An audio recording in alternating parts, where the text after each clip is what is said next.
Sostiene el balón Recep Ancalari. Esto, señoras y señores, ya no hay quien lo pare. La bola al cielo de la Fonteta. Ahí la pone el turco, el salto de Bojan Dubljević. Y finalmente la primera posesión es para Valencia Basket. Juega Antoine Diot. De inicio, el equipo de Pedro Martínez está con Diot en la dirección de juego. Las alas para Lučić y Rafa Martínez en la pintura. Sigma, el hombre que tiene el balón, y este que lo recibe, Dubljević. Sigma, el gancho de Sigma que no entra, Dubljević al rebote tampoco. El rebote lo controla Kevin Tumba, juega Spirus Charleroi, el equipo belga que conocía ayer tras la victoria de Ratio Far Ulm, que no tiene opción ninguna de pasar al last 32, y la primera canasta es de este hombre, el auténtico peligro del Charleroi, Billy Baron. Sí, pero ya vimos en el partido de ida y lo comentamos que es un equipo que puede tener nombres, pero que le cuesta mucho conjuntarse, y que además es un equipo con ciertas debilidades en el ritmo, en la capacidad de aguantar a un Valencia 40 minutos.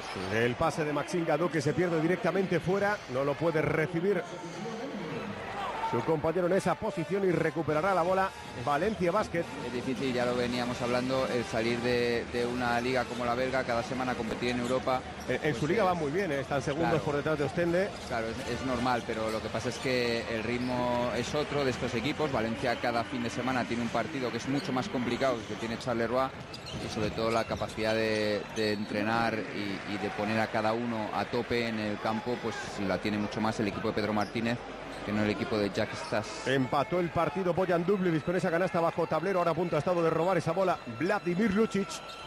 Es el equipo, recordemos, de los hermanos Baron, que anotan más del 40% de los puntos del equipo. Que sus padres les compraban 2 balones cada Navidad, ¿no? El lanzamiento exterior de Jordan Hill y la canasta de Jordan Hill. No, con el casa de los Baron con un balón no tenía suficiente. Un balón no tenía suficiente, tenía que haber uno para cada uno. Se pone 3 arriba Charleroi.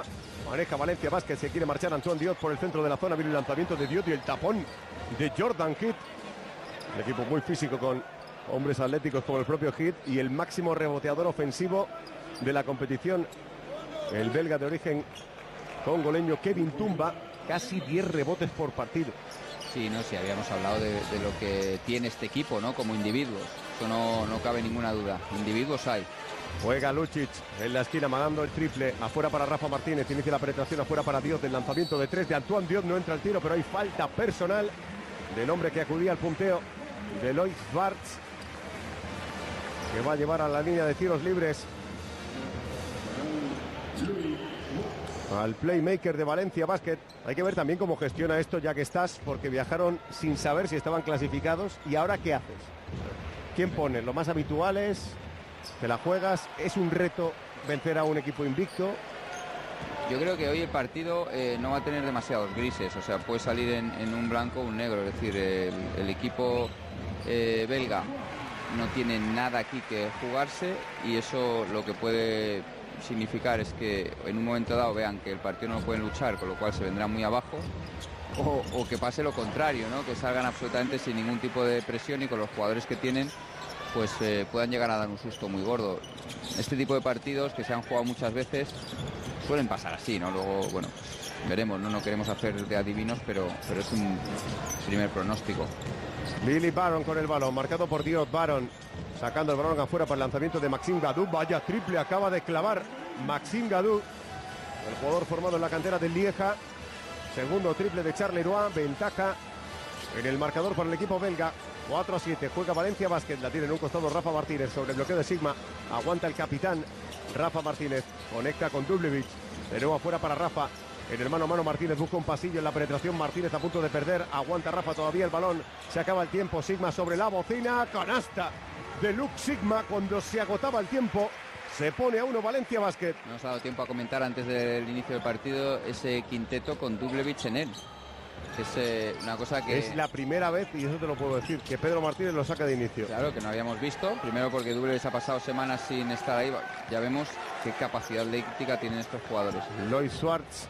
Y segundo porque estábamos convencidos que si volvía a su papel un poco ahí de sexto hombre. Pero bueno, ya comentábamos que Justin Hamilton anda, ¿no?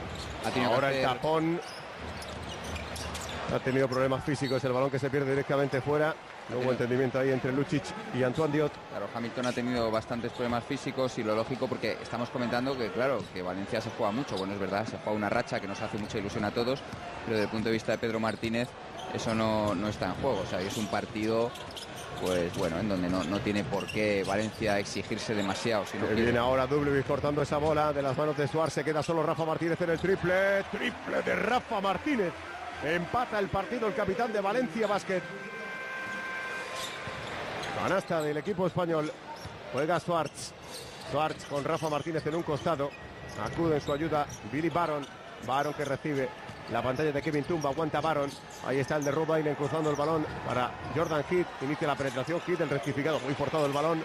Finalmente se la quedó Dublo y se la quitaron de las manos. Se le escapa ahora a Schwartz. Se acabó la posesión y va a recuperar el esférico Valencia Basket. Estamos viendo los primeros inicios que apuntan a que nos podemos divertir. Que si a eso hemos venido, profe.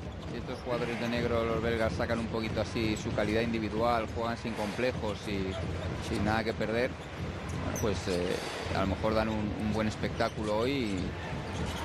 Por cierto, lo pueden comentar con nosotros como siempre en el hashtag de Twitter EuroCupTDP, almohadilla EuroCupTDP. Diot en la penetración por el centro de la zona, viene la bombita, no entra el tiro.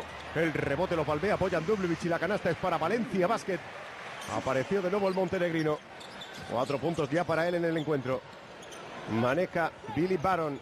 El cuarto máximo anotador de esta competición, está en casi 22 puntos. El robo ahora de nuevo de Diot, que espera a Gadou. Y la canasta contra el cristal del MNDG, Antoine Diot. Son esos problemas de concentración que ya comentamos en la ida y que les pasan a muchos equipos en Eurocup. 5:29 para llegar al final del primero. Maneja Maxime Gadou. Gadou para Schwartz. Schwartz se quiere marchar de Rafa Martínez en la línea de fondo. Schwartz, aro pasado y la canasta. Tiene muy buen físico Loïc Schwartz, el internacional sub-20 por Bélgica, y acaba de poner el punto número 11 en el marcador del conjunto de Charleroi. Juega Antoine Diot muy lejos del aro. Diot abriendo para Rafa Martínez, la pide dentro Bojan Dublevic con el Kevin Tumba. Dublevic afuera para Rafa Martínez, se levanta, es de 3, no. El lanzamiento entra por poco, el rebote es para esa fuerza de la naturaleza llamada Kevin Tumba. Gadou, según llega, vaya triple de Maxime Gadou. Espectacular, lleva 2 de 2 desde más allá del arco. Baloncesto sin complejos hoy aquí en la Fonteta. Vuelve a dar ventaja de uno a su equipo. Está solo Bojan Dublevic, abre para Rafa Martínez desde la esquina, el lanzamiento de 3. 3 de Rafa Martínez. Triple de Valencia Basket, vaya festival en la Fonteta. No da tiempo ni a parar, porque tiene a Pedro Martínez un cambio solicitado, pero no, hasta ahora no hay muchos tiros libres, no hay faltas. Bueno, ahora vemos una. La primera, la que acaba de cometer Vladimir Lucic. Maxime Gadou, que venía jugando entre poco y nada, jugador joven del año 90, y que en este partido ha decidido ponerlo de inicio su entrenador. Se sienta Antoine Diot. Con el aplauso del público de la Fuente de San Luis, ya está en pista, como decíamos antes, renovado hasta final de temporada, John Stephenson. Y ha salido el otro Baron por parte de Charleroi. Pues ahí lo tienen, Jimmy Baron. Stephenson ya habíamos pronosticado que lo lógico es que sucediese, porque pocas veces un jugador se ha ganado tanto la posibilidad de pasar a ser fijo, ¿no? Con esa profesionalidad que ha demostrado en este inicio de temporada. Jordan Heath, que empata el partido con ese lanzamiento en suspensión. Maneja John Stephenson el balón para Valencia Basket. Stephenson para Rafa Martínez. Viene en su ayuda Bojan Dublevic, recibe Sigma. De nuevo para afuera con Stephenson en la penetración del islandés. El lanzamiento 90, pero hay falta personal sobre John Stephenson. Serán 2 lanzamientos libres. Stephenson, que entraba por Diot, al hombre al que vino a suplir como temporero, entre comillas, por un contrato de 3 meses. Y lo ha hecho tan bien el ex de Unicaja, CAI, Granada, que se ha quedado en el equipo. Sí, pero bueno, ya vemos que la temporada es muy larga, pasan muchas cosas. La verdad es que estos años que hemos venido comentando los partidos de Valencia, pues hemos visto que han tenido los jugadores problemas físicos, juegan 2 competiciones exigentes. Se exige mucho, además, ¿no? Cada vez más los entrenadores. Y curiosamente este inicio de temporada los que más están sufriendo son los bases, porque Sam ha faltado bastantes partidos, ahora falta Vives. O sea que, bueno. Diot ha empezado la temporada lesionado. Moviendo la bola a Charleroi. Es Pavel Pumpra, el ex de Obradoiro, el que juega para Billy Baron. En la penetración se para de 2. Baron no. Se sale el balón de dentro después de coquetear con el aro. El rebote para Bojan Dublevic. Juega Valencia Basket. Está en pista también John Surna. Dubljevic tiraba la puerta atrás. Lučić, no lo ve claro el montenegrino. Conecta con Rafa Martínez. Rafa presionado por Kevin Tumba. Se para Rafa Martínez, que agotó el bote. Jugando a un costado para Lučić en la penetración. Vlado Lučić con el Pumpla. Se levanta Lučić. ¡Qué potencia de Vladimir Lučić! Cómo aguantó el cuerpeo con Pavel Pumpla. Y la canasta del serbio.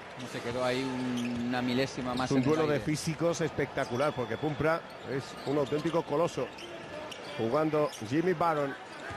Baron con el balón. Sale al flanco defensivo Surna en la penetración. Baron con la izquierda busca la tabla y anota Jimmy Baron. Será acción de posible 2+1. De Baron Brothers hoy van a tratar de organizar alguna aquí, porque además a estos jugadores les conviene que los vean por Europa, en cancha contraria. Es la última oportunidad que van a tener esta temporada, que los vean por Europa. Claro, yo creo que son jugadores que, bueno, pues Jimmy le vimos en Guipúzcoa, han hecho cosas. En Fuenlabrada estuvo al principio de la temporada. Y yo creo que hoy vienen a hacer cosas, bueno, igual que un jugador del que nos quedamos impactados y todos los telespectadores lo vieron, como Hit en la ida, que nos preguntábamos que cómo ese cuerpo podía acabar en Bélgica. Pero bueno, pues, un cuerpo tiene que ir unido a un cerebro, y a un espíritu. A un espíritu. Son tres cosas, ¿no? Juega Valencia Basket, es Rafa Martínez el que sube el balón. Entrega ya a John Stephenson. Recibe Surna, que se quiere marchar de hit, mete interior para Dubljevic, a tiros de sitio, busca la tabla, la falta es de Kevin Tumba sobre Bojan Dubljevic. Si Kevin Tumba pretende frenar a Bojan Dubljevic tan cerca del aro, lo tiene muy complicado. No, puede tirar de los brazos largos, de envergadura, pero ahí ya es que te vuelve loco. Empieza a tirar fintas debajo del aro, sale por los dos perfiles, con la derecha, con la izquierda, y es muy complicado. Aparte que Bojan lleva varios partidos sin que le aplaudan 2 o 3 veces en su campo y necesita resarcirse, porque a 2 aplausos por partido se ha perdido como 3, pues hoy le tienen que aplaudir 6 veces, o sea que ya veremos a ver. Transforma, después de fallar el primero, el segundo, Bojan Dubljevic dando ventaja de 2 a Valencia Basket, quedan 2:50. El ídolo local.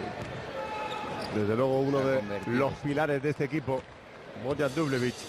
Juega el conjunto de Charlie Roa, moviendo el balón.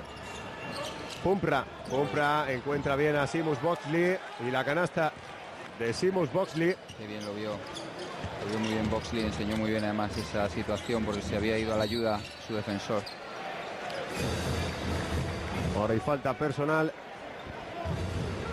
de Baron. La primera, pocas faltas de momento, un partido bastante abierto. Jugará Valencia Basket. Surna, bien para Dubljevic, a tabla Dubljevic, canasta de Bojan Dubljevic. Y además hay falta personal sobre el talento de Nisic. Nueva comparecencia en la línea del 4.60. Y de momento, profe Pablo Martínez Arroyo, el ritmo de anotación en el partido va rumbo a la cerveza gratis, ¿eh? Sí, es que además ya decíamos, Víctor, no te metas en jardines con este equipo, que más de 100 puntos los consiguen cuando se ponen. No, aparte que hoy es un rival muy a seguir. Vimos un partido muy trabado la semana pasada. Nos acordamos, ¿verdad?, que no llegó ninguno de los equipos a 60 puntos de milagro. Y es que aquí en la Fuente de San Luis, Valencia puede realizar destrozos en ataque. Jimmy Baron con el balón, buscando el lanzamiento muy forzado que no va a entrar. El rebote es para Bojan Dubljevic, que busca salida de balón en las manos de John Stephenson. Stephenson tiene delante a Alexandre Lindberg. Stephenson recula, bebiendo no la llegada de Dubljevic a tabla, canasta de Bojan Dubljevic, anota 2 más para Valencia Basket, ya está en 7:25 para el equipo de Pedro